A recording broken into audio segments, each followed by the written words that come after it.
자, 우리 말씀 통해서 하나님의 여러 가지 이름들에 대해서 생각해 보고 있습니다. 세 가지 이름 생각해 보았죠. 첫 번째는 고아의 아버지 하나님, 두 번째는 과부의 재판장 하나님, 그리고 또 한 가지 이름 앞서 가시는 하나님. 이런 하나님들에 대해 생각해 보았어요. 자, 그렇다면 오늘 본문 속에 또 다른 하나님의 이름은 없을까요? 네, 있습니다. 자, 7절 8절 다시 한번 읽어볼게요. 하나님이여 주의 백성 앞에서 앞서 나가사 광야에서 행진하셨을 때에 셀라, 땅이 진동하며 하늘이 하나님 앞에서 떨어지며 저 신의 산도 하나님 곧 이스라엘의 하나님 앞에서 진동하였나이다. 여기서 또 하나의 하나님의 이름을 찾는다면 땅을 진동시키시는 하나님. 8절 땅이 진동하며 하늘이 하나님 앞에서 떨어지며 저 신의 산도 하나님 곧 이스라엘의 하나님 앞에서 진동하였나이다. 땅을 진동시키시는 하나님. 자, 땅을 진동시킨다라는 말을 다른 말로 하면 무슨 뜻입니까? 지진이 일어난다 라는 그런 뜻이죠. 그런데 그 지진을 누가 일으키신다? 바로 하나님이 일으키신다. 성경에 보면 하나님께서 땅을 진동시키시는 모습, 즉 땅에 지진이 일어나는, 지진을 일으키시는 장면이 여러 번 나와요. 그 첫 번째 모습은 모세에게 십계명을 주실 때 일어나는 것을 보게 되죠. 출애굽기 19장 17절 18절에 보면 모세가 하나님을 맞으려는 백성을 거느리고 진에서 나오매 그들이 산 기슭에 서 있는데 시내산에 연기가 자욱하니 여호와께서 불 가운데서 거기 강림하심이라. 그 연기가 옹기 가마 연기같이 떠오르고 온 산이 크게 진동하며, 하나님이 십계명을 주시기 위해서 모세에게 나타났을 때 온 땅이 진동했다. 이 진동은 하나님이 시내산에 임재하실 때 일어난 진동으로 하나님의 임재하심을 보여주는 그런 진동이었어요. 성경에서는 자주 그 땅이 진동하는 것은 그 하나님이 임재하신다는 것을 나타내는, 다른 말로 하면 하나님이 지금 여기 계시고 하나님이 지금 우리와 함께 하신다 하는 것을 나타내실 때 나타났던 그런 현상이었던 것을 보게 돼요. 그러므로 우리는 이런 진동들 앞에서 무서워할 필요는 없어요. 무서워만 할 필요는 없어요. 그런 현상을 통해서 오히려 우리는 하나님의 임재하심, 하나님이 계시고 저일까지도 하나님이 주관하고 계신다라는 사실을 오히려 느끼면서 진정으로 하나님을 믿는 자들은 그 일을 통해서 하나님을 찬양할 수 있어야 돼. 또 한 번 땅이 진동한 사건이 사사기 5장에 나옵니다. 사사기 5장 4절 5절에 보면 여호와여 주께서 세일에서부터 나오시고 에돔 들에서부터 진행하실 때에 땅이 진동하고 하늘이 물을 내리고 구름도 물을 내렸나이다. 산들이 여호와 앞에서 진동하니 저 신의 산도 이스라엘의 하나님 여호와 앞에서 진동하였도다. 이 내용은 하나님을 찬양하고 있는 노래예요. 자, 이 노래가 어떤 노래인가 어제 아침에 생각해 보았죠. 드보라와 바락에 대해서, 바락이 가나안 왕 야빈의 군대 장관이었던 시스라와 싸울 때 가나안의 군대가 너무 많으니까 두려워 떨고 있었죠. 이때 여선지자이자 여사사였던 드보라가 바락에게 뭐라고 말합니까? 겁내지 말라. 여호와 하나님께서 시스라를 내 손에 붙였다. 여호와 하나님께서 너 앞서 행하실 것이다. 바락이 이 말을 듣고 가나안 군대 장관 시스라와 맞서 싸우죠. 결과는 어떠했습니까? 대승리였어요. 자, 그런데 그 내용 가운데는 어떻게 하나님이 바락을 도우셨는지 그 내용이 잘 나타나 있지 않아요. 그런데 금방 읽은 사사기 5장 4절 5절에 보면 하나님이 바락을 어떻게 도우셔서 가나안의 군대 장관 시스라와 싸워서 이길 수 있게 했는가, 그 내용이 나와 있는 거예요.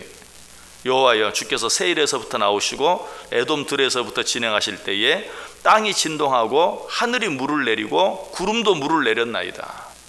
하나님이 바락을 어떻게 도우시는 것 같아요. 한마디로 지진을 일으키시고 하늘에서 큰 폭우가 쏟아지게 하셔서 바락으로 하여금 가나안의 군대 장관 시스라와의 싸움에서 이길 수 있도록 도와주셨다 하는 것을 우리에게 보여주고 있는 것이,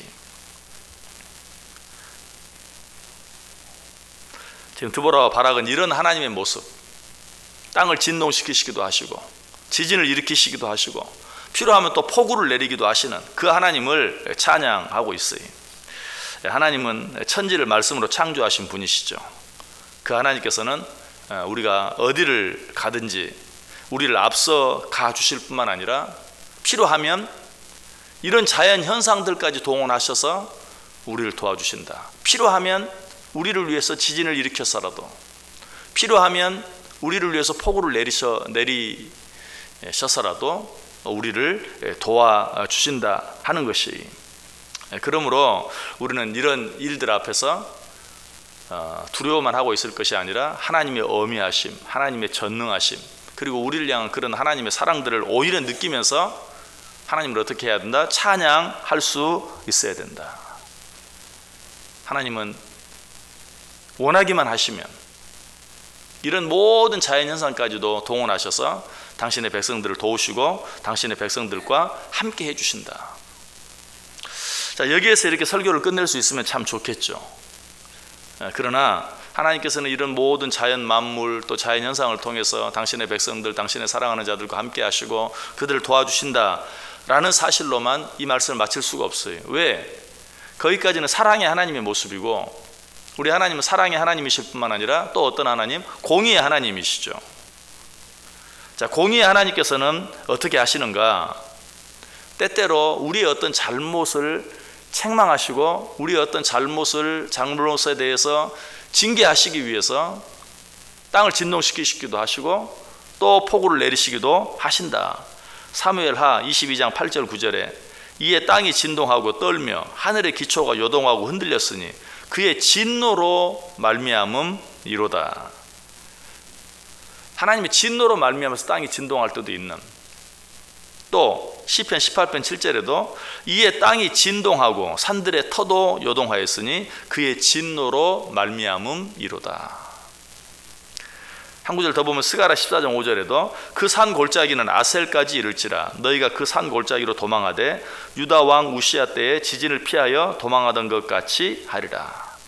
유다 왕 우시야의 시대에도 큰 지진이 있었는데 이 지진은 우연한 천재지변이 아니라 그것은 우시야에 대한 하나님의 심판이었다, 징계였다 하는 것을 분명하게 이야기해 주고 있죠. 자, 무슨 말이에요? 하나님은 우리를 돕기 위해서 땅을 진동시킬 때도 있지만 우리를 징계하시기 위해서 땅을 진동시킬 때도 있다라는 사실이.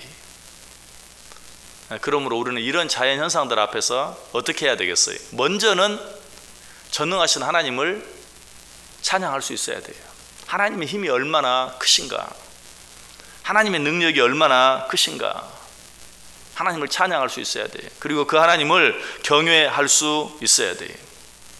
한 걸음 더 나아가 우리에게 어떤 일이 있든지 땅을 진동시킬 수 있는 그 하나님께 기도할 수 있어야 돼요. 그리고 그 하나님을 사랑할 수 있어야 돼요. 그러나 또 다른 한편으로는 어떻습니까? 그 하나님을 두려워할 줄 알아야 돼요. 우리가 잘못하면 하나님은 때때로 필요하시다면 땅을 진동시키셔서 우리를 책망하실 수도 있어요. 이 하나님을 생각하면서 우리는 그 하나님 앞에서 두려워할 수도 있어야 한다. 여러분, 두 가지를 꼭 기억하시길 바랍니다. 하나님께서 나를 위해서 필요하시다면 이 세상 온 땅을 진동시킬 수도 있는 하나님이, 무슨 말이라고요? 나 한 사람을 위해서 못하실 일이 없어요. 어떤 일이라도 하실 수 있는 하나님이, 그 하나님을 찬양하시길 바랍니다.